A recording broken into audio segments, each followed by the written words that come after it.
About to start playing Dungeons and Dragons, pointers. Wingardium Leviosa. You are telling a story together, not just a repetitive combat, that is for a computer. You will have more fun making a character with big faults rather than the perfect killer. Any obstacle can be defeated if the players work together and are more creative than the DM. If the players come up with something the DM didn't plan for, they will usually let it pass. Wingardium Leviosa. The goal of the game is not to win the game. The goal of the game is not to play by the rules. The goal of the game is not to kill things and take their stuff. The goal of the game is not for you to have fun.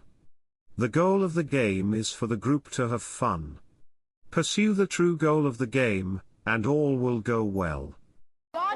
Wingardium Leviosa. Don't attack the guard. Wingardium Leviosa. DM'd a game with my friends who were new. They almost died and went back into town. I had an old lady come up asking if they defeated the bad guy. Then one of my friends I attack her first successful hit roll of the night, critical. 1 hit point. Old lady got dealt 16 points of damage. After that 3 guards came in. He killed 2 of them before finally getting knocked out. Good times. Wingardium Leviosa. Easiest and most straightforward is a fighter. Pointer 1, stay in character. Pointer 2, don't play lawyer ball. Pointer 3, help move the story along. Wingardium Leviosa. Lawyer ball. Wingardium Leviosa. Don't be a rules lawyer. Basically, it doesn't matter if you can dredge up some arcane edge case from some source book no one's ever read to argue for a half point of damage, the DM's word is infallible. If you try to debate stupid tiny details about why you're right and he or she is wrong, you are a giant douche nozzle. Wingardium Leviosa. Bring rope. Wingardium Leviosa. Rope is oh so important. I once attempted to grapple a young green dragon flying overhead. He was about 80 feet up. I rolled a natural 20 on the roll to latch onto him. I got the grapple caught in his wing and ripped it apart. The dragon then landed from an 80 feet drop. I think the DM worked it out to 8d6 damage worth. The dragon perished from his drop and he made a huge crater where it was. Wingardium Leviosa. You just reminded me of my Doom Shadowrun campaign. Uck. One of the guys in the group rolled an antisocial people-hating hermit that always wanted to be an asshole. Finally he agreed to reroll when the game went sour. The rest of us were normal people, and he rolled a. Wait for it. Grouchy antisocial people-hater that lived in the wilderness, and was an asshole. Such depth and diversity. Wingardium Leviosa. Dreadguard in the desert by myself, thinking I was immortal, he was able to kill me using some nasty poisons. Another wizard who was old and obsessed with rope. Almost every spell he had dealt with rope in some way. He also found a magical spoon that can sustain 4 people/day in gruel-like food, can't remember the name of it, feeling like this shouldn't be wasted since the party didn't want the gruel, he ate all 4 portions per day. He became disgustingly fat over time.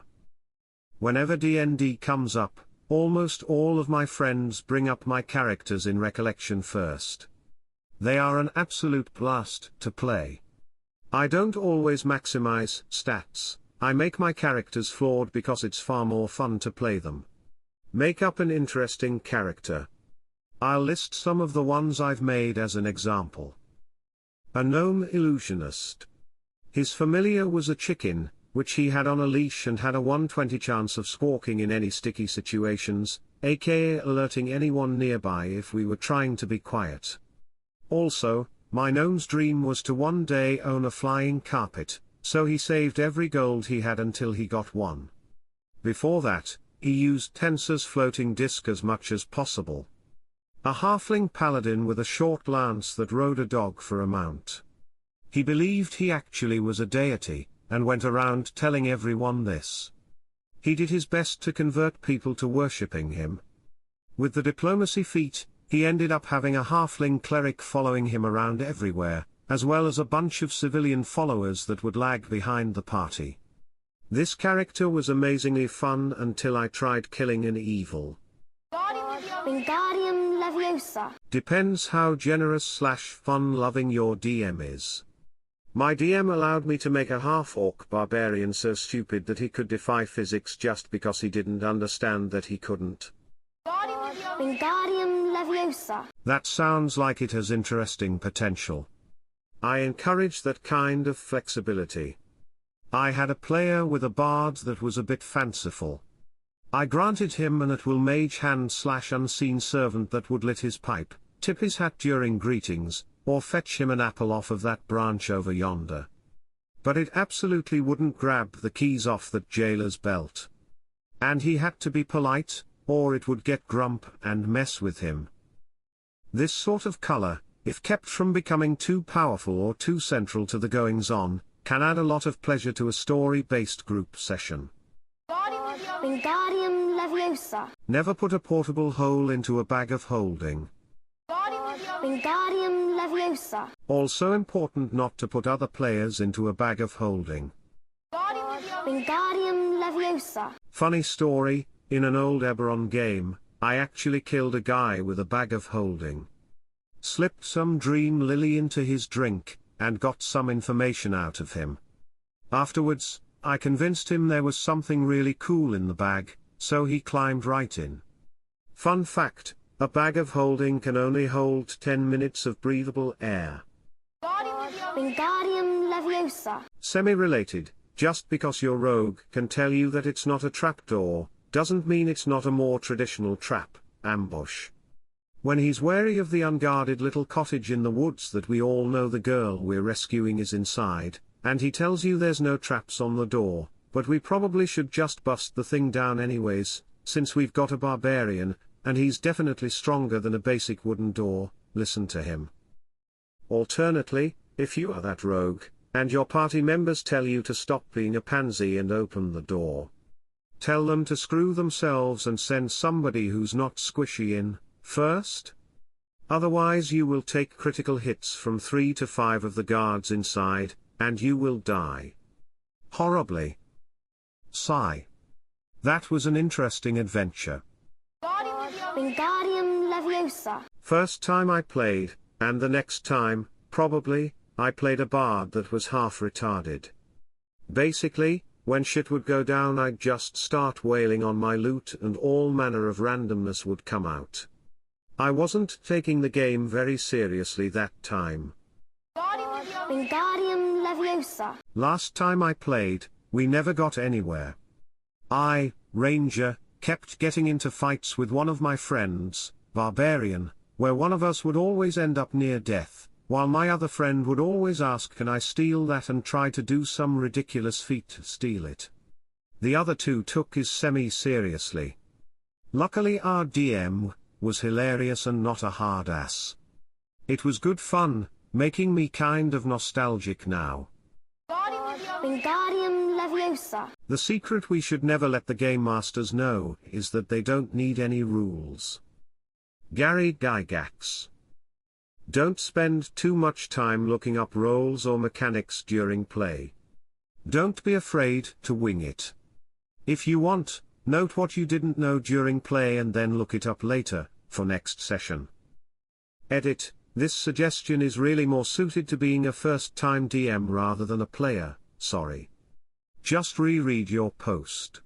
Wingardium Leviosa. The first thing you need to know is the story of a young girl Marcy and her character Blackleaf. Secondly, you need to know that you are going to hell. http://www.chick.com/reading/tracks/0046/0046_01. ASB. Wingardium Leviosa. I've had a very evil rogue that hangs with good characters because it is lucrative. It works quite well because they need me for a lot of quick saves, and can usually talk me out of just completely shanking people that happen to get in my way. Evil characters mixed in with good aren't bad, they just need better attention and role-playing. Wingardium Leviosa. Create a throwaway, nothing character with a built-in reason to leave/die/get replaced. Go to a session or two, see how the group plays, what they need, and what might be fun. Then make a real character. As an upside, suicidally insane throwaway characters are always fun to play. Wingardium Leviosa. Worry less about the rules and more about having fun. D&D is at its heart a role-playing game first, and you will have a lot more fun if you focus on the character development rather than the crunchy numbers behind it. You'll learn the latter as you play, but the game won't be as fun unless you spend time on the former. Wingardium Leviosa. Should be a blast? Great way to have some laughs as long as everyone is comfortable with the idea of portraying a character other than themselves. I've been playing on Wednesday nights at a local game store for the past year with a bunch of people who were almost all new to the game, and after 2 hours of D&D a week for a year now, we're still all having a blast and are about to embark on a new campaign. I think the key is to let yourself to be comfortable with the game while playing it. You'll have as much fun as you let yourself. Wingardium Leviosa. Check out the Player's Guidebook for a description of the classes. You can get some good basic info there. You can also find other books related to specific classes, for example, Masters of the Wild for Barbarians, Rangers and Druids, with more information and backstory. Speaking of which, try to think of a good backstory, something that appeals to you. A good DM will customize the game to the PC's backstories, so in a way it's your game. Me, I'm partial to Rangers and Druids. If you want simple, though, go with Fighter or Barbarian. Oh, and bring pizza/beer your first time. It will make you popular. Wingardium Leviosa. This is the most important thing. Although as a corollary to don't take it too seriously, throw yourself into it. If you just kind of go but half-hearted, you won't have a lot of fun. Go all out to get into character. I don't mean dressing up, unless it's a lark that's too far, and imagine the situation, act and react as your character would, and you will have a whale of a time. Wingardium Leviosa. Plenty of women play D&D, I am the one that got my man into it years back. Your hobbies do not define who you are. There are plenty of lonely virgins that have never played D&D, and plenty of D&D players that have regular sex. None of the people I have ever played D&D with were virgins. Wingardium Leviosa. Don't be intimidated by the rules. Glance over the basics, but for the most part, your friends will probably be happy to tell you what to roll when. As long as you know that in 90% of situations, you'll be rolling a 20-sided die, adding a number on your character sheet, and trying to beat a number set by the DM, you'll be okay. Play a simple character to start with. I don't recommend a caster if you're playing in 3.5e, keeping track of spell mechanics is something you don't need to do as a newbie. For 4e, it doesn't matter quite as much. Any class that hits things or shoots things is probably best. My number one piece of advice is to play the character you want and don't let people pressure you into taking a class to fill a hole in the party composition. Don't take stuff personally. Remember, characters. Be nice. Don't hog the spotlight. Your mileage may vary by edition. Wingardium Leviosa. Take a moment to think about the character you want to play as. Not just his/her stats and class, but personality and outlook as well. It's much more fun to play a slightly narcissistic but good-natured half-elf sorceress with a weakness for fine wine than a level 3 18 SDR/18 confighter. Your DM will thank you for it. Wingardium Leviosa. Don't spend the entire time looking up minute rules in the manual about how many spaces you can move, etc. Roleplay. Think about the situations you're in. The DM wants you to win. You don't need to outwit him/her. Also, don't contradict them. The rules are there to provide a framework for fun adventures and totally not the point of the game. This will make it a hell of a lot more fun. My biggest peeve and one of the reasons I don't like playing tabletop anymore is that so many people spend most of their time with their noses in the book, and very little time trying to imagine the situation and work with what you've been given. Wingardium Leviosa. If you find yourself adventuring, and you enter a room where the dungeon master describes a statue, destroy it immediately.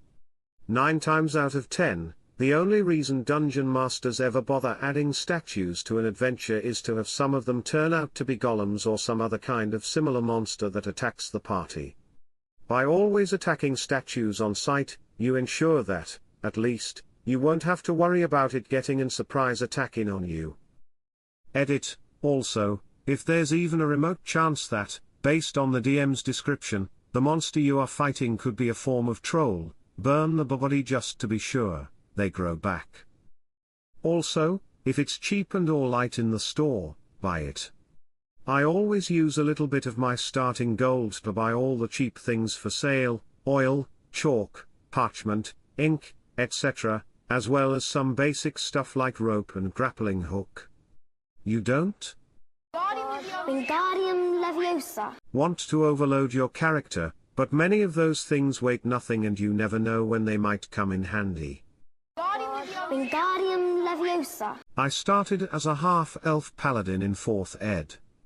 Has great defenses, health, and some healing so you can get a feel for combat without having to worry about dying as you learn. Wingardium Leviosa. Yep. And if it's allowed, I'd say to metagame it a little bit and get Chauntea's Blessing Feat, from Forgotten Realms Player's Guide, if it's allowed. It will help you and your party avoid the first failed saving throw you guys take each encounter. Chauntea is a good, harvest and grain-oriented god. So, you're most likely from the country rather than a city. Your DM will most likely start you in a small town if there's a new player, so it will fit. You'll fulfill the role of protector much, much more. This feat only gets better with levels. Wingardium Leviosa. No matter how cool a barbarian wizard hybrid may sound in your head, don't multi-class until you know what the hell is going on. Wingardium Leviosa. You know what? Don't class in fucking anything. Just be a regular guy, who goes along for the ride. Or whore. Yeah, first level whore with 18 char. Wingardium Leviosa. I have played in games like this. There are tables for commoner classes. Wingardium Leviosa. And whores. I'd like to see the savings throw table for STDs. Wingardium Leviosa. That's why it's good to be a paladin or a monk. Wingardium Leviosa. Once we summoned an avatar for no good reason whatever. Being angered at this, he then raped my female paladin. The child gestated in just under an hour, killing my character upon birth. Reaching adulthood in just under a day, I thus had a new character. Wingardium Leviosa. That has got to be the best thing I've ever heard. Have an upvote. Wingardium Leviosa. Or, that's nothing. Mayhem and malcontentedness were a common theme in our D&D sessions. Often conflicts among us spilled over into real life, and vice versa. I've been thinking of writing a book. You know, half the fantasy world we gamed / half biography of my life as a teenager. Wingardium Leviosa. I've ceased to allow players to build a character with an alignment in mind. They are default true neutral and I decide their alignment from there based on their actions. And they reap simply what they sow. I also make sure my campaign is workable for both good and evil. Wingardium Leviosa. And story. Another that I've played in went the full 9 yards with props, voices, and character development. I've heard of groups that enjoy puzzle dungeons, political intrigue, and even ruling kingdoms. Talk with your DM and see what he/she tends to do. TLDR, how you play D&D is ultimately up to you. It's not all about dressing up and LARPing in the woods, though, if you want, people do that too. Most importantly, have fun and enjoy spending time with your friends. Playing a barbarian.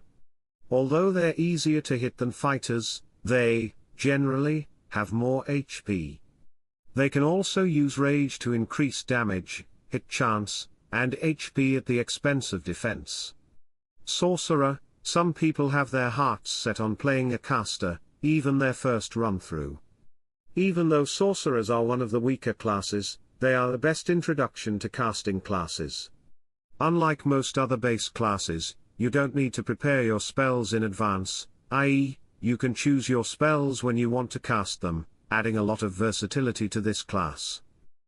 Some general D&D advice, applicable to pretty much all editions. The D20 is your friend. Almost every action you take will be decided by your role and modifiers. Also, make sure that your group's play style is a good fit for what you want to do. I have a group that stays away from role-playing and instead focuses on combat. Well, it depends what version they're playing. If it's 4th edition, skip this next bit because I don't know the specifics. But if you're playing 3.5, I have a couple recommendations. Fighter, if you're worried about learning the mechanics of the game, play a fighter. They're not the most interesting class, but they're versatile, easy to learn, and fill a valuable party role. You might not be the superstar of damage output or have a toolbox of skills, but you'll have fairly high survivability, and be a big aid in field control. Rogue, squishier and more ability-focused than a standard fighter. Rogues can pump out damage with sneak attack and are well loved for the massive number of skills they have.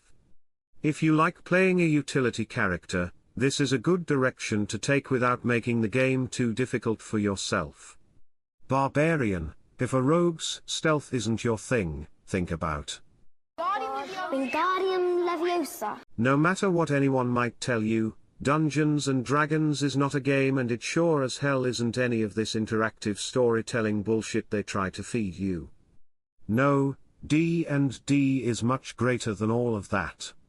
Pure and simple, it is a complex and elaborate system to destroy friendships, spawn arguments, and create conflict. Conflict between you and the DM, between you and the people in your party, and even the fucking NPCs. Wingardium Leviosa. If your DM kills you, you have one of two options. Rage quit and never play with them again, or roll a new toon and join the party as a new guy. Either is perfectly acceptable. Being a whiny bitch about it like I was is not. Hopefully your new DM isn't a douche who thinks it's hilarious to kill people off for the grimmest look on their face. If he is a decent guy, don't be an as fuck and make a character that is amazingly fucking good at casting magic missile and dies Feina poison cloud goes off in the wrong place. Make a good, well-rounded character, easy for a first-timer, and use your wits to think of clever ways to achieve the objective given to you. Wingardium Leviosa. The hell, I'm suddenly in this room, what's going on, but rolled incredibly poorly. Now, as a player, I could just say well obviously attack the skull, but that wouldn't be true to the role-playing aspect of the game. Trying desperately not to die while trying to figure out what the characters would do has been some of the most fun I've had in D&D. Try not to metagame. This is doing any action that your character wouldn't. In the first campaign we had, one encounter we had was an illusory plane where each of the party was placed in separate rooms with enemies. We each take our turns according to initiative order, and then all the enemies would move around at once. At the start of our turn, we'd sometimes take damage, sometimes not. There was a skull in the center of each room. To the players, it was pretty obvious that in actuality, the enemies we were seeing in our individual rooms actually represented our party members in the other rooms, and that the real target should be the skull. The thing is, none of the characters were intelligent enough to twig onto that immediately, and why would they be? Each character simply appeared to be in a room alone with enemies to fight. I was the only mage, and rolled Arcana, because what? Wingardium Leviosa. Suggestions? Always open to interpretation and modification. I've seen a good amount of posts saying have fun, and I totally agree. There was a night where I got to sit in on a campaign, and since I was just going to be in for that one session, I didn't take it too seriously for the sake of helping people enjoy the night. I made a half-orc rogue, who specialized in everything other than traps. I did this intentionally. Now, when I introduced my character to the party, I stated that I was best at finding and disarming traps. My character's name. Click Boom. Everyone thought it was hilarious. My whole goal was to find each trap. With my face. As long as I didn't die, I declared it a success. Again, have fun, and just remember that it's a game. Don't ruin it for other people, but don't let yourself get bogged down by the technicalities. Those can be fun if your DM is willing to listen and work with you, but as with all rules in D&D, there Wingardium Leviosa. options. For all the do-nots, there are a lot of classes that fit the bill. TL, DR, Go Fighter or other combat class with D8 hit dice or better and little to no spell progression, and whose functionality isn't as dependent on a ton of skill checks. Edit, oh yeah. Have fun. It's a game after all. You think you can pick up the game pretty quickly in a few levels. Rogues can be tricky for similar reasons because you have to take a lot of initiative with some DMs. I want to check _ for traps. I'm going to listen at the door. I'm going to pick the lock as quietly as I can. I'm going to sneak here, are all actions that you need to be taking constantly, and if you're not used to making fast skill rolls, it can be daunting and slow your whole group down when you have to ask what to do every 20 seconds. Rogues are busy people, and are often doing it from behind right in front of everybody without them knowing. Or yeah. That said, pick somebody with a decent hit dice. D8, S, or above are pretty good. This means you can take the hit without having to come crawling to the cleric without half the bones in your body broken. This doesn't mean you don't have. Look into Pathfinder. It's rumored that Wizards might be dropping the D&D franchise. For instance, they already dropped Star Wars, albeit that was less popular, but Pathfinder would still be around at that point and getting new material. I prefer playing 3.5, Pathfinder is kind of like 3.75, over 4.0. 4.0 is a little too simplified for my tastes. If I wanted to be mean about it, I'd say it's like playing the slowest game of World of Warcraft sans computer. As for actually playing, in 3.5 or Pathfinder at least, your first time around, don't pick a spellcasting class. For your first time, stay away from spells, as having them prepared and ready and knowing which spells to cast at the best time will be a huge burden while trying to just get used to the basics of the game. Some classes have spell progression at later levels, Ranger, Paladin, etc. These might be okay if Wingardium Leviosa. not true? I know a dude who plays D&D, he pretty much played it during our first rendezvous, and I'm still very attracted to him, to the point where I showed it. And no, I'm not your typical female nerd, neither am I unattractive, insane, or any other usual Reddit label. TL, DR, not all females think D&D is weird. Hey guys, this is the Rogue YouTuber here. I recently had a big change in my life. I had a baby daughter. Here she is. If you could do me a favor and remember to hit the subscribe button and bang the bell, I'm hoping to really create a YouTube channel that really gets people excited and brings people the best, most interesting content collated from across the internet. I'm saving up to save my little girl to Carnegie Mellon Computer Science Department. So please remember to like and subscribe. See you next time.